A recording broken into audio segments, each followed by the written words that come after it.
tartanka foolxumada adduunka waxa laga yaabaa inaad maqashay tartanka quruxda adduunka laakiin weli ma maqashay tartanka foolxumada adduunka tartankan foolxumada adduunka waxa lagu qabtaa wadanka Zimbabwe William waxa uu ahaa mid mar walba ku guuleysta tartanka foolxumada ee wadanka Zimbabwe xaaskiisa oo mar walba uu guuleysta ku farxi jirtay waxayna sheegtay inay ku faraxsan tahay in ninkeeda uu galo kaalinta koobaad ee foolxumada ayna tahay sharaf sidaasi ayaana lacag ku helnaa ayay tiri tartanka foolxumada ayaa lagu guuleysanayaa lacag gaaraysa $100 oo kaliya William wuxuu haystaa kaalinta koobaad sanado badan marka mid mararka uu guuleystay oo uu la hadlay TV-yada ayuu yiri sida tan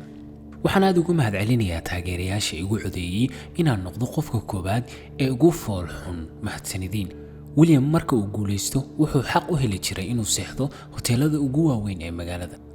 sanado kadib waxa soo baxay tartamo kale wuxuuna booska foolxumada ku ciriiriyay William midan ayaa tartanka dhalisay buuqiyo sawaxan ay sameeyeen tartamayaasha kale sida caadada bini'aadamku ma jecla foolxumada balse tartamayaashani waxay ku ducaysanayaan in loo doorto kaalinta koobaad ee foolxumada adduunka markii ugu dambeysay waxa kaalinta koobaad galay Mason Ser guusha Mason Ser waxay dhalisay buuq iyo dagaal ka dhaxeeya foolxumayaasha masraxa saarnaa dhexdooda Mason Ser oo haliya ayaa yiri waxaan u mahadcelinayaa Allah ii qadaray inaan galo kaalinta koobaad ee foolxumada sidoo kale waxaan u mahadcelinayaa dadkii ii codeeyay sidoo kale garsooraha tartanka guusha Mason Ser kadib tartanka waxa ka dhacay buuqan caadi ahayn William oo ahaa mid mar walba ku guuleysan jiray tartanka foolxumada oo xanaaqsan ayaa yiri hadii aad ilkaha la adahay macnaheedu ma ahan inaad foolxun tahay waa inayna foolxumadaadu tahay mid dabiici ah waad u dhalatay wuxuuna taagan yahay laygama guuleysan wali ana ah qofka ugu sareeya foolxumada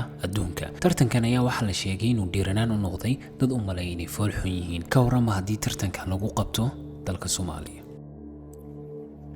walaalayaal waa idin baryayaa wax badan ma tartan qabateen wallahi anaga aad baan noo quursatan hadana dadka foolxun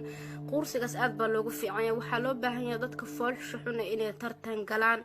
iyaguna ma aragtay kaalintooda ay ka qaataan sida ay ku kala guuleystaan marka hadda waxaan rabnaa inaan bilowno mashruucaas